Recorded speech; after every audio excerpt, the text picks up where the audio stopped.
So this is something that I was not taught. This is something that I was blown away when I found out, that there's different types of income and that each type allows you to keep more of your money. You know, growing up, I always thought you either made money or you didn't. Like that person made more than I, or vice versa. But I didn't know that there were different ways that were taxed differently, ultimately. And I remember the first time I experienced it was when I got my first check. I was a pro skateboarder, and I was self-employed, so they did not take taxes out of my check. And I remember like at the end of the year, you know, I have to pay taxes, and it was basically all of my savings. It was like all of the money that I saved for the whole year, I then had to give to the government. And I quickly realized that I don't make the amount of money I think I make, and that taxes are such a big expense. And so what we're going to talk about in this section is the three types of income, how they're taxed, and how all of us need to make sure we're participating in all three, because the majority of us are only participating in the one type of income that's taxed the highest. Before we get into it though, I'm going to ask if you could hit the subscribe button and leave comments. Comments are like our favorite thing. Like seeing all of you leave comments is amazing, encourages us, helps us figure out next ideas of content to create. So we appreciate it. Thank you guys.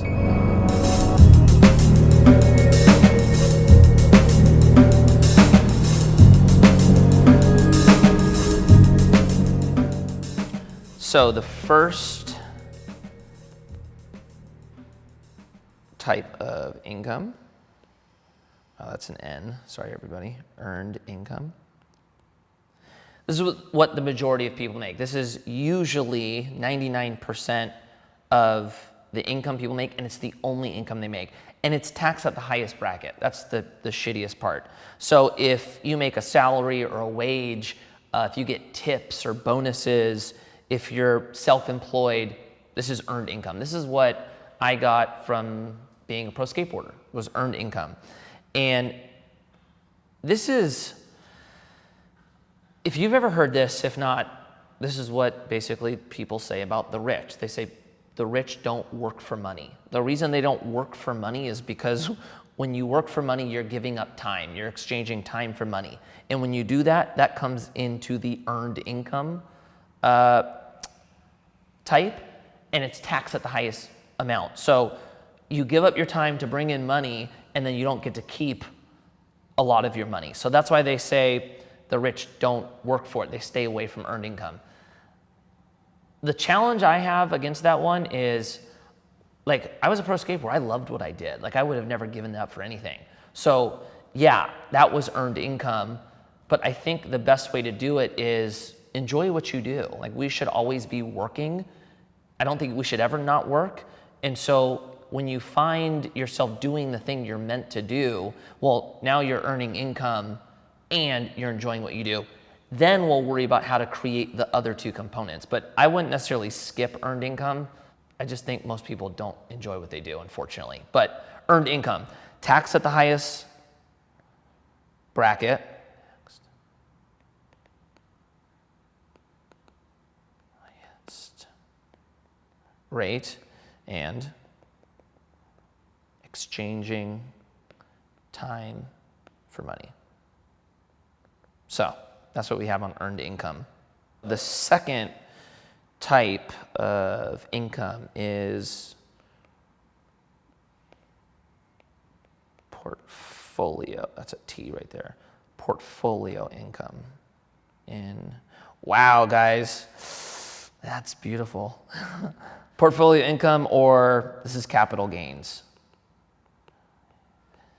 And this applies to stocks, bonds, precious metals, real estate. Anytime you buy something and sell it for a profit, this is where this category is taxed, or this is what portfolio income is. So let's say you buy, let's say Tesla stock, right? Let's say you bought Tesla stock a year ago. I think the stock was at like, what, 200 bucks? What's the stock at right now? 1,400 bucks now? That's a huge gain, right? If you decided to sell now. So you would have to pay tax on all of your profits.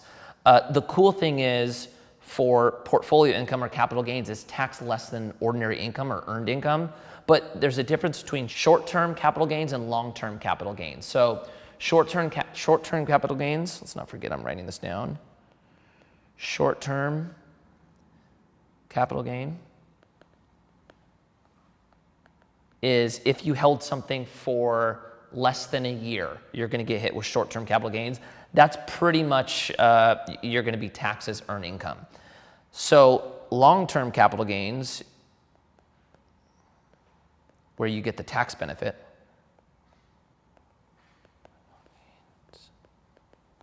is holding an investment for 1 year and 1 day. If you hold it for a year and a day, you're going to get a tax break when it comes to selling it. So for the Tesla stock, year and a day, you are looking good right now. Capital gains is something like, I remember, so when we did St. Archer, when we sold St. Archer, on all the profits that we made, we got taxed at a better rate than earned income. And I remember Paul and I were joking, we're like, dude, we need to just make all of our income from portfolio income. Like, this is half the taxes that we had to pay from our earned income. The problem is on capital gains, it takes a long time. It's not as quick as earned income. So like, you can't just start a business and sell it like that to where you're just making money. But for the long play, this is a great place to be because of the tax break. All right, so the third type of income is passive income. This is the, oops, no, I didn't go there. Passive income is, it's one of my favorites. It's kind of the big buzzword. When you hear people say stuff like mailbox money or make money while you sleep, passive income is what they're referring to. And passive income is the income you make from owning assets. So this could be, I mean, the easiest example would be owning a real estate investment. If you own or have, if you have income coming in from a limited partnership or a business you own where you don't have an active role, that's passive income. Pretty much passive income is you making money and not working for it. It's not having an active role, but money's coming in. Why passive income is so awesome on something like real estate and why people are attracted to the mailbox money scenario is if you own an apartment building, I'm just using that because that's what we do. It's the most, I think it's the first that comes to my head. If you own an apartment building, you are receiving, if done right, cash flow every single month from what's left over of people paying rent. People pay rent, pay your expenses, you pay your debt, and then the leftover money you get. It comes in and you don't work for that money. So why they say making money in your sleep, that money's coming in regardless of you sleeping, if you're awake, if you're traveling, mailbox money. Now, you have to do a lot to get it, but passive income is ultimately money coming in that you're not working for. This is why the rich really like portfolio income and passive income, because there's so much you could do here to bring your taxes down that you can't do in earned income. You just don't have the option.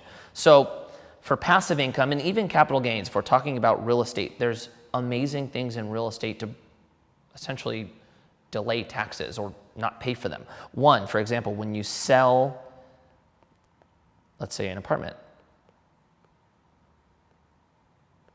you have an option to do what's called a 1031 exchange.